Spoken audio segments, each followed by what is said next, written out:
नमस्कार, news watch India देख रहे हैं आप। मैं हूं आपके साथ सुरभि राजपूत। हाजिर हूं मैं दिन भर की बड़ी खबरें लेके। आज हम इस बुलेटिन में बात करेंगे आप नेता द्वारा दिए गए संसद में नोटिस की। बात होगी कांग्रेस प्रत्याशी के द्वारा किए गए दिल्ली की जनता से वादे की। खबरों में आगे बात करेंगे भूटान के राजा की महाकुंभ स्नान की। साथ ही जानेंगे महाकुंभ में उमड़े आस्था के जनसैलाब की। जानेंगे क्या है सोनिया गांधी की बढ़ती मुश्किलें, क्यों महाराष्ट्र के सरकारी दफ्तरों में मराठी बोलना हो गया है अनिवार्य। और बुलेटिन के अंत में बात होगी उत्तराखंड के बाद कौन सा राज्य लागू करने जा रहा है यूसीसी। तो चलिए अब आपको खबरें विस्तार से बताते हैं। दिल्ली में वोटिंग का काउंटडाउन तेज हो चुका है। 5 फरवरी को सुबह 7 बजे से वोटिंग शुरू हो जाएगी। सभी 70 सीटों पर एक ही दिन में वोट डाले जाएंगे। यहां आम आदमी पार्टी और बीजेपी के बीच सीधी टक्कर मानी जा रही है। इस बीच आम आदमी पार्टी के सांसद संजय सिंह ने यमुना में अमोनिया के बढ़ते स्तर और दिल्ली में जल संकट के मुद्दे पर राज्यसभा में स्थगन नोटिस दिया है। संजय सिंह ने नियम 267 के तहत कामकाज स्थगित करने का नोटिस जारी किया और इस मुद्दे पर चर्चा की मांग भी की। इस तरफ जहां अपने नोटिस में आप सांसद ने दावा किया कि हरियाणा द्वारा दिल्ली को आपूर्ति किए जाने वाली पानी में अमोनिया के स्तर में वृद्धि देखी गई है, तो वहीं दूसरी तरफ दिल्ली में विधानसभा चुनाव से एक दिन पहले कालकाजी विधानसभा क्षेत्र में देर रात तक हंगामा चलता रहा। राजनीतिक पार्टियों ने एक दूसरे पर मारपीट और कैश बांटने के आरोप लगाए। हंगामे के बीच आधी रात को दिल्ली की मुख्यमंत्री आतिशी गोविंदपुरी थाने पहुंची। आतिशी ने पुलिस को शिकायत दी है, जिसमें उन्होंने बीजेपी कार्यकर्ताओं पर दिल्ली के जुग्गी वालों को धमकाने का आरोप लगाया है।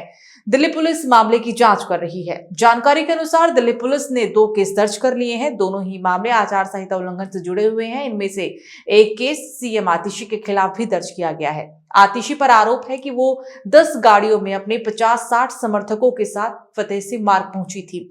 पुलिस ने जब आचार संहिता का हवाला देते हुए वहां से जाने के लिए कहा तो उन्होंने मना कर दिया था। तो उत्तर पूर्वी दिल्ली गोकुलपुरी विधानसभा से कांग्रेस प्रत्याशी श्री ईश्वर सिंह बागड़ी से न्यूज वॉच इंडिया ने खास बातचीत की है और इस दौरान उन्होंने जनता से कई वादे किए हैं। क्या कुछ कहा है उन्होंने, आइए आपको सुनाते हैं। अपने क्षेत्र में प्लान लाकर इस क्षेत्र को सौंदर्यीकरण करना और इस क्षेत्र में आप देख रहे हैं कि जो हमारे ड्रेन नंबर 1 है, आप देखिए कितना बुरा हाल है। सड़ा हुआ पानी आ रहा, गंदा पानी आ रहा, आपकी जो गलियां हैं वो सब टूटी हुई हैं और पानी जो टंकी में जो आ रहा है वो भी गंदा पानी आ रहा है। आप देख रहे हैं कि पीलिया हो रहा है लोगों को, आप देख रहे हैं किडनी खराब हो रही है लोगों की, आप देख रहे हैं लोग इतने परेशान हैं कि बीमार हैं। और मैंने आज देखा है कि मुझे नहीं पता कि कभी भी पता लग जाता है कि कैंसर हो गया, किडनी खराब होगी। तो ये सब गंदे पानी की देन है, ये दिल्ली सरकार की देन है। आप देख रहे हैं कि एक तो चाय वाले ने देश बेच दिया, एक जो शराब बेचने वाले ने चारों तरफ ठेके खोल दिए। जो हमारे बच्चे 25 साल के बच्चे हैं, उनका भविष्य बनता है पढ़ने के लिए, इंजीनियर डॉक्टर बनने के लिए, उन्होंने 25 साल से 22 साल उम्र कर दी। मैं पूछना चाहता हूँ इस सरकार से कि आप कब थकाएंगे लोग। गोपालपुर की जनता अब जाग चुकी है। उन्होंने आने वाली 5 फरवरी को हाथ का पंजे का बटन दबाकर कांग्रेस को जिताना है, ईश्वर बागड़ी को जिताएंगे। और मैं उसके लिए शिक्षा, सुरक्षा और यहाँ की जो व्यवस्था ट्रैफिक की है वो बहुत जबरदस्त है। आप देख रहे हैं कि जब हम लोग जोहरीपुर लोग जाते हैं तो नाले के ऊपर एक पुल था।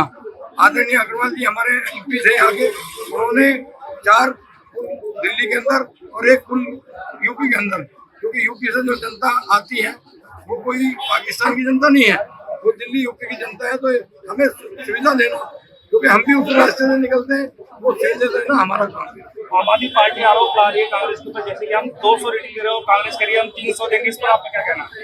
देखिए, जो 10 साल में हमारे लोगों का बेरोजगारी हुई है, आप देख रहे हैं कि युवा बेरोजगार है, बुजुर्गों की पेंशन नहीं बनी, लोगों के राशन कार्ड नहीं बने।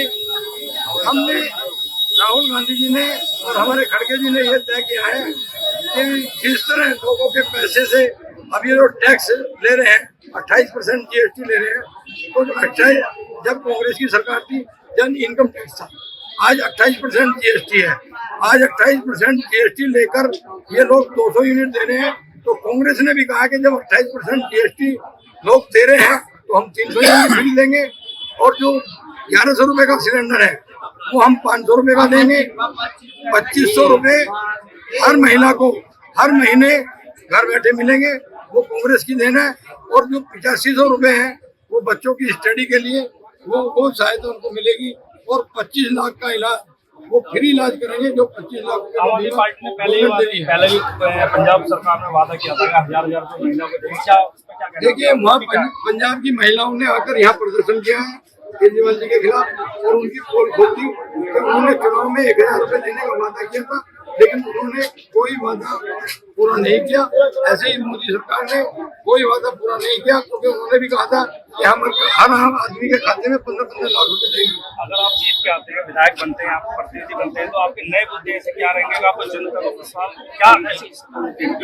देखिए, मैं जनता के हमारे क्षेत्र में जो सड़कें हैं वो सब टूटी हुई है। सबसे पहले सड़कों का कार्य होगा, और जो सड़कें जो हमारी महिलाएं रात बेरात में असुरक्षित मानती हैं, उनकी सुरक्षा के लिए मैं दिल्ली पुलिस से आग्रह करूंगा। और उसके बाद जो हमारी जो शिक्षा है जो हमारी, उसमें मैं बढ़ोतरी करूंगा। और जो हमारे लोग आज मोदी जी कह रहे हैं कि युवा पकौड़े तलने, मैं अपने क्षेत्र में जो मेन रोडे हैं उनको कॉमर्शियल करने का काम करूंगा। क्या गोरीपुर के अंदर एक धर्मशाला वहाँ पे एक धर्मशाला एक झोरीपुरी वार्ड नंबर धर्मशाला क्या? देखिए, राम विहार में तो मैं गया था, उन लोगों की मांग भी यही थी कि एक तो हमारे यहाँ जो दीवार है वो आए साल टूट जाती है, जो सड़क है वो आए साल टूट जाती है। जो बीजेपी से चुनाव लड़ रहे हैं वो ठेकेदार हैं, और जो हमारे विधायक हैं वो उनको ठेके देते हैं। तो आपस में दोनों की मिली भगत है। अब वो पैसे देते हैं, वो सड़क टूट जाती है। और वो आपकी जो डिमांड है वो कल मुझे राम विहार के लोगों ने भी कहा कि जो हमारे अम्बेडकर भवन है, अगर आप उसको 5 मंजिल बना देंगे तो उसमें बहुत जगह है, 5 मंजिल बनाएंगे तो सबसे पहले मैं विधानसभा के अंदर यही क्वेश्चन करूँगा कि हम अम्बेडकर भवन का जो स्थान है उसमें हम 5 मंजिल बनाएंगे, और उसी में हम एक साइड में वृद्धाश्रम और उसी में पुस्तकालय बनाएंगे, जिससे कि हमारे जो बुजुर्ग हैं वो, मैंने देखा कि कल ताश खेल रहे थे, जब ताश खेलते खेलते मैंने उनके आशीर्वाद लिया तो उन्होंने ऊपर उठ के देखा, देश पार्टी है, उन्होंने सम्मान किया, मेरा आशीर्वाद दिया। तो मैंने उनसे तभी कहा कि ताश की बजाय आपको एक पुस्तकालय में घुमा के दूंगा, जबकि जो हमारे बच्चे हैं वो देख रहे हैं कि हमारे पिताजी ताश खेल रहे हैं, तो वो बच्चों का ध्यान भी ताश में जाएगा। और जब बच्चे बुजुर्ग हमारे पढ़ेंगे, पुस्तकालय में जाएंगे, तो वो बच्चे भी स्टडी वहाँ करेंगे, और वो बच्चे पढ़ लिख कर इंजीनियर बनेंगे, डॉक्टर बनेंगे, IAS IPS बनेंगे, और मुझे बड़ी खुशी होगी। चलो, ये तो नाली रोड और इसकी बात आप करते हैं, शिक्षा की बात होगी। स्कूल आज झोरीपुर में सिर्फ NCT का 5वीं तक स्कूल है और एक 8वीं तक स्कूल है। अगर आप 12वीं तक का स्कूल लाने की कोशिश करेंगे तो क्या इस पर कार्य होगा? मैंने आपके टीवी के चैनल के माध्यम से कहा है कि सबसे पहला मुद्दा मेरा शिक्षा का होगा। मैं 12वीं तक उस स्कूल को 12वीं तक कराऊंगा, और जो हमारे पास और जमीन मिलेगी तो उसमें भी हम एक अच्छी व्यवस्था, क्योंकि मुझे मालूम है जौहरीपुर के बच्चे सब यमुना विहार गोकुलपुर पढ़ने आते हैं, तो मुझे दुख होता है कि जिस कॉलोनी का बच्चा है अगर वो वही शिक्षा लेगा तो उसका 2 घंटे का टाइम बचेगा आने का, आने का। तो मैं वो सुविधा देने के लिए कर रहा हूँ। लास्ट में बात हो, आप क्या देखिए, मेरी जो गोकुलपुर की जनता है उनका बड़ा मुझे प्यार और आशीर्वाद मिल रहा है। मैं उनसे यही अपील करूंगा कि आने वाली 5 तारीख तक वो लोग मेहनत करके हाथ का बटन दबाएं और कांग्रेस की विजय कराएं। भूटान के राजा जिग्मे खेसर नामग्याल वांगचुक और उत्तर प्रदेश के मुख्यमंत्री योगी आदित्यनाथ ने प्रयागराज पहुंचकर त्रिवेणी संगम पर पूजा अर्चना की। साथ ही भूटान नरेश योगी आदित्यनाथ के साथ महाकुंभ मेले में शामिल भी हुए। सीएम योगी और भूटान नरेश जिग्मे खेसर नामग्याल वांगचुक ने संगम में आस्था की डुबकी लगाई। इसके बाद गंगा पूजन और आरती भी की और अक्षयवट भी पहुंचे, वहां पूजा अर्चना की। योगी भूटान नरेश के साथ लखनऊ से विमान में बमरौली एयरपोर्ट पहुंचे, वहां से सड़क मार्ग से वो महाकुंभ आए। अरेल घाट से बोट में सवार होकर संगम गए और फिर स्नान किया।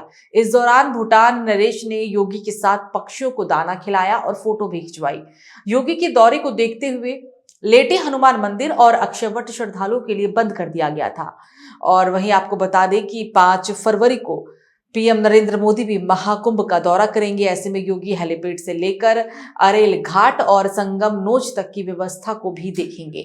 महाकुंभ में अब तक 37 करोड़ लोग डुबकी लगा चुके हैं। वसंत पंचमी के दिन 2.33 करोड़ लोगों ने आस्था की डुबकी लगाई थी।